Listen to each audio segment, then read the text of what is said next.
नमस्कार। बात करेंगे king of fibre crops cotton की। वाइट गोल्ड जो 5000 साल पहले इंडिया के अंदर कल्टीवेशन में आया, इसकी कल्टीवेशन शुरू हुई, तो इसकी बेसिक ऑल जो डिटेल्स हैं, बेसिक फैक्ट्स हैं, क्लासिफिकेशन है जो हरचिंसन ने दी थी, पैकेज जो प्रैक्टिसेस हैं, बीटी कॉटन के बारे में बात करेंगे, ग्लाइफोसेट रेजिस्टेंट कॉटन के बारे में बात करेंगे, और कॉटन से रिलेटेड जितने भी क्वेश्चंस हमारे आज तक अलग अलग टाइप्स के कंपटीशन में पूछे गए हैं उनकी एनालिसिस करेंगे। सब पार्ट्स की बात करें तो कल्टीवेटेड स्पीशीज टीलेज प्रैक्टिसेस क्या अडॉप्ट कर रहे हैं, किस क्लाइमेट किस इन्वायरमेंट में कॉटन हो रही है, कौन सा सीड परचेज करें, क्या सीड रेट रहेगा, कैसे ट्रीटमेंट करना है, क्या अलग अलग तरीके हैं शोइंग के कॉटन के। शो करने के बाद में जहाँ ग्रोथ डेवलपमेंट की बात होती है, कौन कौन सी इसके अंदर स्टेजेस आती हैं, इरिगेशन न्यूट्रिएंट मैनेजमेंट किस स्टेज पे कैसे करना है, किस स्टेज पे वीड मैनेजमेंट करना है, और क्या क्या मेजर पेस्ट और डिजीज़ हैं कॉटन के अंदर, उनकी बात करेंगे। तो शुरुआत करते हैं बेसिक फैक्ट्स से।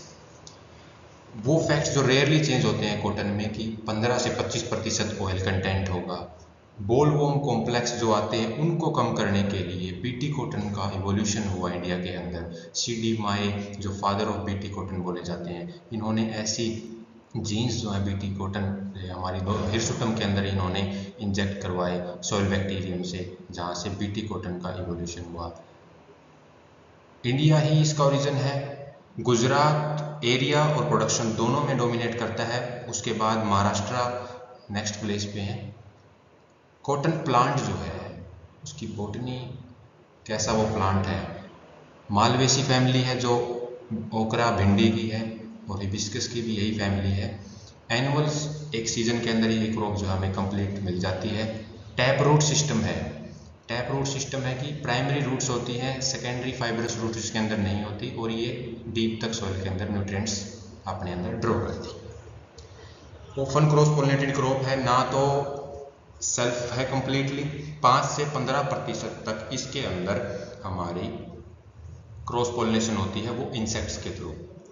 और इसके जो फाइबर है कॉटन का, उसकी जो सीड कोट है, सीड की जो कोट है, उसकी एपिडर्मल जो आउटर लेयर है, उसकी इलोंगेशन को हम कॉटन फाइबर बोलते हैं। अगर वो हमारी लेंथ ज़्यादा है उस फाइबर की तो उसको लिंट बोलेंगे, और बिल्कुल वो उससे स्टिक है सीड से तो वो हमारा फज बोला जाता है।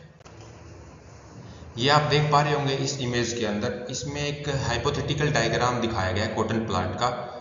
इसके अंदर आप जो रेड स्टार्स के अंदर है वो हमारी सिम्पोडियल नोड्स हैं, वो सिम्पोडियल ब्रांचेज हैं जहाँ पर फ्रूट्स हमें मिलते हैं, बोल और कैप्सूल इसको बोला जाता है।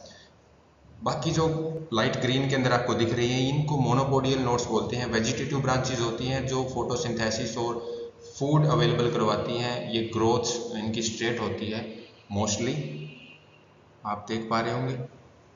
इसके बाद बेसिक फैक्ट्स की बात करें, कॉटन फाइबर में 94% सेलुलोज, 170 किलो इसकी बेल का जब हम मार्केटिंग के लिए जाते हैं, एक्सपोर्ट इंपोर्ट करते हैं, तो वो बेल में होता है, और इसका एक बेल का जो वज़न है वो 170 किलो होता है, और जो जूट की होती है उसको 180 किलो।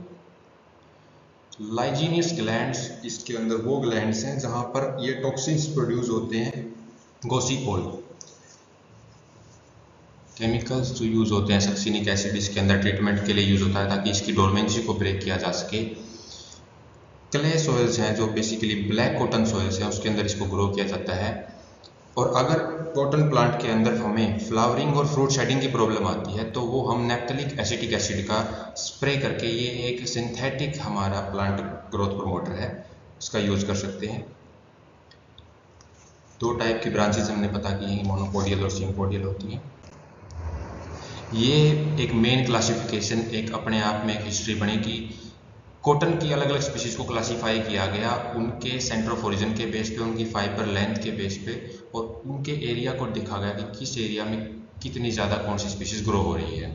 तो इंडियन कॉटन जो है, जिसको बेसिकली हर्बेरियम बोलते हैं, वो इंडिया से ओरिजिनेटेड है, और एशियन कॉटन आर्बोरियम जो है वो भी इंडिया से ओरिजिनेटेड है, लेकिन एरिया आर्बोरियम का ज़्यादा है।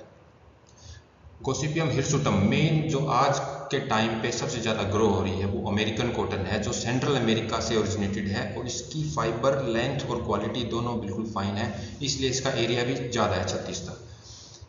इजिप्टियन कॉटन ये हमारी साउथ के एरिया के अंदर ज़्यादा है, यहाँ ये साउथ अमेरिका से इसको ओरिजिनेटेड है ये, और इसका गोसिपियम बार्बाडेंस साइंटिफिक नेम है। इसकी जो फाइबर है वो काफ़ी एक्सपेंसिव है, इसलिए इसका एक्सपोर्ट वैल्यू भी ज़्यादा है। अब जब हम इसकी पैकेज ऑफ प्रैक्टिसेस की बात करते हैं तो हमारे पास ऐसी वैरायटीज़ होनी चाहिए जिनको उगाकर हम अपना प्रोडक्शन ज़्यादा ले सकें। तो ये लिस्ट आउट किया गया डिफरेंट स्पीसीज़ की डिफरेंट वैरायटीज़ को, जिसमें आर्बोरियम की जो फेमस वैरायटीज़ हैं लोहित, विरनार और AAH1 जो हरियाणा HAU की रिलीज है, हर्बेशियम के अंदर दिग्विजय, संजय, हिरसुटम की गंगानगर, अगेती, बीकानेरी, नरमा, महालक्ष्मी, सुविन, सुजाता, सालिनी, ये बार्बाडेंस की वैरायटीज़ हैं। और अगर एक्स्ट्रा लॉन्ग स्टेपल वैरायटी की बात करें तो MCU5 है। सुजाता है जो इजिप्टियन कॉटन की बहुत ही फेमस फर्स्ट स्पिनिंग वैरायटी है इंडिया के अंदर जो रिलीज हुई थी। हाइब्रिड वैरायटीज H4 सबसे ज़्यादा जो पहली हाइब्रिड वैरायटी इंडिया के अंदर कमर्शियली ग्रो हुई, जिसको डॉक्टर CT पाटिल ने गुजरात एग्रीकल्चर यूनिवर्सिटी के अंदर डेवलप किया, क्रॉसिंग G67 और अमेरिकन नेक्टरलेस, ये दोनों हिरसुटम की वैरायटीज़ हैं, तो इसको इंट्रा हिरसुटम जो हाइब्रिड बोला गया। उसके बाद वारालक्ष्मी हमारे पास वैरायटीज़ हैं जो हाइब्रिड हैं हिरसुटम और बार्बाडेंस की, इंट्रा स्पेसिफिक वैरायटीज़ हैं, इंटर स्पेसिफिक। राजस्थान के लिए मरु विकास वैरायटी है, सविता, सूर्या वैरायटीज़ हैं जो इंट्रा स्पेसिफिक हाइब्रिड हैं हिरसुटम की। कॉटन के अंदर डीलिंटिंग एक बहुत ही इंपॉर्टेंट प्रोसेस है, जिसमें हम सल्फ्यूरिक एसिड से सीड को डिप करते हैं इसके अंदर, 1:10 होता है हमारे पास वो, और ग्रेडिंग करते हैं। उससे क्या होगा कि हमारे जो इंसेक्ट पेस्ट हैं वो उसके अंदर जो है किल हो जाते हैं और जर्मिनेट अच्छा करता है सीड। कितना बीज लेते हैं देसी कॉटन के लिए? 10 से 18 किलोग्राम है पर हेक्टेयर, 60 × 15 सेंटीमीटर स्पेसिंग के। अमेरिकन कॉटन के लिए 18 से 20 किलोग्राम है, इसमें स्पेसिंग ज़्यादा होती है। हाइब्रिड कॉटन में सीड बहुत कम लगता है, लेकिन उसकी स्पेसिंग ज़्यादा रखनी पड़ती है क्योंकि ये विग्रसली ग्रो करती है और इस पर फ्रूटिंग भी ज़्यादा आती है। BT कॉटन के लिए और भी कम है, 1.5 kg पर हेक्टेयर, जिसमें एवरेज प्लांट पॉपुलेशन 10,000 है। अलग अलग टाइम पे कॉटन की सोइंग होती है अलग अलग रीजन के अंदर इंडिया के अंदर। जैसे नॉर्दर्न इंडिया के अंदर हमारे पास 15 मई के आसपास हम जो इसकी बिजाई करते हैं मानसून से 1 महीना पहले, और सेंट्रल इंडिया में जहाँ पर मानसून लेट आता है तो हम इसकी लास्ट वीक ऑफ जून तक इसकी बिजाई को लेके जा सकते हैं। तमिलनाडु के अंदर जहाँ पर नॉर्थ ईस्ट मानसून के ऊपर ज़्यादा डिपेंडेंट होती हैं क्रॉप्स, तो वहाँ पर हम सितंबर अक्टूबर में इसकी बिजाई कर सकते हैं। एक नया कॉन्सेप्ट आया कॉटन के अंदर, अल्ट्रा नैरो रो कॉटन। इसमें इतनी spacing row to row, plant to plant कम कर दी गई कि जो फ्रूटिंग और ग्रोथ है उसको एक लिमिट तक ही हम रखें, प्लांट पॉपुलेशन ज़्यादा होगी और जल्दी से जो हमारी कॉटन है हमें फ्रूटिंग दी। ये वो प्लांटिंग मेथड्स हैं कॉटन के अंदर जो हम फॉलो करते हैं अलग अलग रीजन में, जिसमें चौफाड़ी सिस्टम है गुजरात के अंदर जो फॉलो होता है। इसमें हम दोनों तरफ से हैरोइंग करके और जो एक स्क्वायर बनता है उसके कॉर्नर्स पे जो है सीड को शो करते हैं। नॉर्दर्न जोन जो बहुत ही कॉमन है वहाँ पर हम सीड ड्रिल का यूज़ करते हैं। हैंड डिबलिंग करते हैं कई जगह पे कॉटन की। वहाँ क्या होता है जहाँ पर हमारे पास सेलाइन एरिया है, एल्कलाइन एरिया है या रेनफेड एरिया है, वहाँ हम उसको हैंड से जो डिबल करते हैं और उसके अंदर 2 से 3 सीड पर हील डालते हैं। स्क्वायर प्लांटिंग भी चौफाड़ी सिस्टम की तरह ही है, जो जिससे वीड कंट्रोल ठीक हो जाता है। रिज और फ्रो वहाँ पर करते हैं जहाँ पानी की प्रॉब्लम है, रेनफेड एरिया है और हाइब्रिड क्रॉप्स हैं जो जिनके गिरने के ज़्यादा चांस रहते हैं, तो उनको हम जो है रिज और फ्रो से सपोर्ट देते हैं। क्रोबार मेथड्स, बाई चांस जब हमारे गैप फिलिंग की ज़रूरत पड़ जाती है, ट्रांसप्लांटिंग की ज़रूरत पड़ जाती है, तो उस टाइम पे हम इस टूल का यूज़ करके, क्रोबार एक टूल है, उसकी हेल्प से हम प्लांटिंग करते हैं। किसी भी प्लांट को ग्रो करने के लिए उसके लिए क्लाइमेट बहुत इंपॉर्टेंट रोल प्ले करती है कि किस इन्वायरमेंट में वो अपना पोटेंशियल यील्ड दे सकता है। तो कॉटन के लिए सेमी जेरोफिटिक कंडीशंस बेस्ट हैं। वार्म सीजन खरीफ की क्रॉप है, ट्रॉपिकल सब ट्रॉपिकल एरिया के अंदर इसको ग्रो करें। ये हमारे पास एक वर्ल्ड के लिए एरिया है कि हम 43 डिग्री नॉर्थ से लेकर 45 डिग्री नॉर्थ तक हम इसको ग्रो कर सकते हैं, और 180 to 240 फ्रोस्ट फ्री डेज हमें इसको ग्रो करने के लिए चाहिए इसकी अच्छी पैदावार के लिए। एवरेज टेम्परेचर 15.5 डिग्री सेल्सियस से ऊपर होना चाहिए इसकी ग्रोथ के लिए, इसकी जर्मिनेशन के लिए।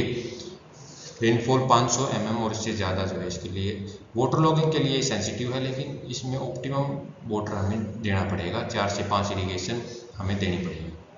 एम्पल सनशाइन चाहिए ताकि बढ़िया बॉल फॉर्मेशन हो। 400 से 500 कैलोरी पर सेंटीमीटर स्क्वायर पर डे इसके अंदर सनशाइन की रिक्वायरमेंट है। ये अकॉर्डिंग टू क्लाइमेट की अलग अलग रीजन्स में हम इसकी शोइंग करते हैं, जो हम पहले बात कर चुके हैं। नॉर्दर्न रीजन के अंदर अप्रैल से मई, महाराष्ट्र जो सेंट्रल रीजन है हमारा वहाँ पर मिड मई, गुजरात के अंदर जून के अंदर, और कर्नाटका जो साउथ का एरिया वहाँ पर हम अप्रैल से लेकर मई तक इसको स्ट्रेच कर सकते हैं इसकी शोइंग। हरियाणा, पंजाब, राजस्थान, गुजरात, इन एरिया में अलग अलग क्रॉपिंग सिस्टम फॉलो होता है। कॉटन के बाद यहाँ कई जगह वीट लगाई जाती है, कहीं बरसीन, कहीं मस्टर्ड और कहीं ज्वार। ये डिपेंड करता है कि सॉइल की न्यूट्रिशन वैल्यू कितनी है उसके अंदर और इरिगेशन की अवेलेबिलिटी कितनी है। कॉटन और पिजन पी की जो स्ट्रिप क्रॉपिंग है वो भी काफ़ी कॉमन है सेंट्रल जोन के अंदर रिप्लेसमेंट सीरीज में। जब हम बात करेंगे वीड मैनेजमेंट की कि इसके अंदर जो वीड्स हैं, ट्राइंथीमा हो, एकाइनोक्लोआ है, डायसीरिया है, ये जो वीड्स हैं इनको हम 3 फेजेज में कॉटन के अंदर कंट्रोल कर सकते हैं। प्री प्लांट इनकॉर्पोरेशन कर सकते हैं बेसालिन की, प्री एमरजेंस पेंडिमेथिलिन का स्प्रे कर सकते हैं, ट्राइफ्लोरिन का स्प्रे कर सकते हैं, और पोस्ट एमरजेंस के लिए हम बहुत ही फेमस हर्बिसाइड है डिप्पा जो डायूरोन टेक्निकल है उसका स्प्रे कर सकते हैं। अलग अलग वैरायटी जो अलग अलग कंपनीज है, मोनसेंटो है, उन्होंने अपनी रेजिस्टेंस भी हर्बिसाइड रेजिस्टेंट कॉटन भी डेवलप कर रखी है। ब्रोमोक्सिनिल्स एक हर्बिसाइड है, उसके लिए जो जीन है वो ढूंढा गया है, क्लेप्सिला ओरियंस। 2,4-D के लिए रेजिस्टेंट जीन ढूंढा गया है, TFDA कुछ जीन। जब हमारा प्लांट ग्रो कर रहा होता है कॉटन का, तो उसके अंदर बीच बीच में ऐसी डेफिशिएंसीज आ जाती है माइक्रो न्यूट्रिएंट्स की जो जिनका हम स्प्रे नहीं करते या फिर कमी होती है सॉइल के अंदर। जैसे टीरक है, बैड बॉल ओपनिंग जिसको बोलते हैं, जो हमारा बॉल फॉर्मेशन है वो अच्छे से नहीं होता, और जो उसका ओपनिंग है वो ठीक नहीं होती। ये नाइट्रोजन की डेफिशिएंसी की वजह से होती है मेनली। जब टेम्परेचर ज़्यादा चला जाता है तो भी इस पर इफेक्ट पड़ता है। रिक्लाइन सॉइल्स हों तो भी जो है इसके चांस होने के ज़्यादा होते हैं। रेड लीफ मैग्नीशियम की डेफिशिएंसी की वजह से आती है।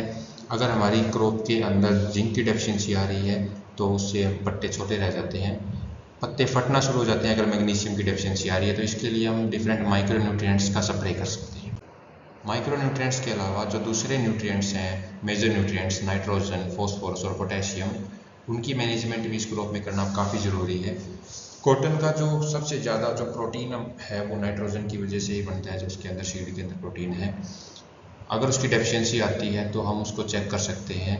उसके अंदर हम फ्लावरिंग और बॉल डेवलपमेंट स्टेज पे जो है मैक्सिमम नाइट्रोजन की रिक्वायरमेंट को फुलफिल कर सकते हैं। उसकी नाइट्रोजन यूज एफिशिएंसी जो है इस प्लांट की वो काफ़ी ज़्यादा है, 11 से 13 पर kg नाइट्रोजन ये सीड कॉटन का यूज हो सकता है। अलग अलग डोजेज हम दे सकते हैं सोइंग के टाइम पे, 20 दिन के बाद, 45 दिन के बाद और 90 दिन के बाद, जब फ्लावरिंग और फ्रूटिंग की तरफ प्लांट जा रहा होता है। बायो फर्टिलाइजर्स का यूटिलाइजेशन कर सकते हैं, एजोटोबैक्टर, एजोस्पिरिलम का यूज़ कर सकते हैं। पोटेशियम बॉल फॉर्मेशन स्टेज पे काफ़ी इंपॉर्टेंट रोल प्ले करता है, और फॉस्फोरस जो है हम ये 2 स्टेजेस में दे सकते हैं, शोइंग से पहले और बॉल फॉर्मेशन और फ्लावरिंग से पहले। ये काफ़ी इंपॉर्टेंट रोल प्ले करता है रूट डेवलपमेंट में और फ्रूट डेवलपमेंट में। दूसरे न्यूट्रिएंट्स हैं जो हम बात कर चुके हैं, मैग्नीशियम, जिंक और बोरोन, इनका हम माइक्रो न्यूट्रिएंट का स्प्रे कर सकते हैं। इस क्रॉप के अंदर इरिगेशन मैनेजमेंट काफ़ी इंपॉर्टेंट रोल प्ले करती है, क्योंकि 3 से 5 पानी इसके अंदर हमें लगाने होते हैं। और जो 2 इरिगेशंस हैं वो फ्लावरिंग और बॉल फॉर्मेशन स्टेज, ये काफ़ी क्रिटिकल स्टेजेस हैं जहाँ पर हमें इरिगेशन की रिक्वायरमेंट होती है, नहीं तो यील्ड लॉस काफ़ी हो जाता है। तो नॉर्थ इंडिया के अंदर 3 से 5 इरिगेशन, और तमिलनाडु जो साउथ है वहाँ से 4 से 13 इरिगेशन हम करते हैं। और कैनल जो मेनली इसके लिए हम सोर्स यूज़ करते हैं। फ्लडिंग नहीं तो जहाँ पर पानी की कमी वहाँ फूरो इरिगेशन एक अल्टरनेट बेस्ट ऑप्शन है। इस क्रॉप के अंदर जो डिजीज़ है, सबसे फैटल डिजीज़ है कॉटन की, ज़ैंथोमोनास मालवेशियरम बैक्टीरिया की वजह से बैक्टीरियल लीफ ब्लाइट। ये 4 स्टेजेस के अंदर इस क्रॉप में आती है। Angular leaf spot early infection cause करती है, फिर स्टेम इन्फेक्शन कोज करती है, ब्लैक आर्म जिसको बोलते हैं, फिर बॉल इन्फेक्शन कोज करती है, बॉल रोट जिसको बोलते हैं, और आगे आने के बाद ये सीडलिंग इन्फेक्शन तक चली जाती है। इंसेक्ट पेस्ट की बात करें तो इंसेक्ट इसमें जो सकिंग पेस्ट है, jassid, white fly, aphid, thrips, ये काफ़ी नुकसान पहुंचाते हैं बीटी कॉटन के अंदर। बोलवर्म कॉम्प्लेक्स के लिए वो रेजिस्टेंस है, लेकिन इस सकिंग पेस्ट के लिए उसके पास रेजिस्टेंस नहीं है। बोलवर्म कॉम्प्लेक्स जिसके अंदर मेनली 3 वर्म्स आए हैं, spotted, pink bollworm, American bollworm. ये तीनों बोलवर्म्स जो हैं ये मेनली फ्रूटिंग स्टेज पे अटैक करते हैं। स्पॉटेड बोलवर्म प्री फ्लावरिंग के ऊपर आता है, पिंक बोलवर्म जो है वो फ्रूट के अंदर रहता है और काफ़ी नुकसान करता है मैच्योर कॉटन बॉल्स को। अमेरिकन बोलवर्म हेलिकोवर्पा आर्मीजेरा ये काफ़ी डैमेज करता है स्क्वेयरिंग से लेकर बॉल फॉर्मेशन तक। ये आप पिक्चर्स देख पा रहे होंगे, pink bollworm, American bollworm, spotted bollworm, और ये सेकंड पेस्ट हमारी वाइट फ्लाई है जिसकी रिसर्जेंस कैपेसिटी बहुत ज़्यादा है और इसको कंट्रोल करना भी काफ़ी मुश्किल है। ये वो डिजीज़ के अर्ली इन्फेक्शन से लेकर angular leaf spot, boll rot और ये फ्यूजेरियम विल्ट, ये रेड कॉटन बग की एक पिक्चर है यहाँ पर है, जो फाइबर की जो क्वालिटी है उसको काफ़ी लॉस पहुँचाता है। जब लास्ट स्टेज पर जो अभी अक्टूबर का टाइम चल रहा है, सबसे बेस्ट टाइम है कॉटन पिकिंग का। यहाँ हम 1 या 2 जो है पिकिंग हो चुकी है और ये मेनली नवंबर तक जो है हमारी कॉटन की 4 पिकिंग तक ये हार्वेस्टिंग हमारी कंप्लीट हो जाती है कॉटन की। 15 से 20 क्विंटल पर हेक्टेयर जो है हमें यील्ड मिल जाती है और हाइब्रिड में तो 25 से 30 क्विंटल तक हमें यील्ड मिलने के अनुमान होते हैं। यहाँ तक हमने पैकेज ऑफ प्रैक्टिसेस की बात की है कॉटन के अंदर, कि उसकी शोइंग से लेकर उसकी इरिगेशन मैनेजमेंट, वीड मैनेजमेंट, और लास्ट में हमने बात की है कि कैसे डिजीज़ और इंसेक्ट पेस्ट का अटैक आता है और कैसे हम उसको कंट्रोल कर सकते हैं। नेक्स्ट पार्ट में हम उसके इम्पोर्टेंट पॉइंट्स की बात करेंगे, इम्पोर्टेंट टर्म्स की बात करेंगे, डिफरेंट क्लासिफिकेशन है फाइबर फाइनेंस की, उसके ऊपर बात करेंगे, बीटी कॉटन के बारे में बात करेंगे, राउंड अप रेडी कॉटन के बारे में बात करेंगे, डिफरेंट इंस्टीट्यूट्स के बारे में, उसकी कॉटन मार्केटिंग कहाँ कहाँ होती है, और फिर लास्ट में हम जो है इसकी PYQs को एनालाइज करेंगे।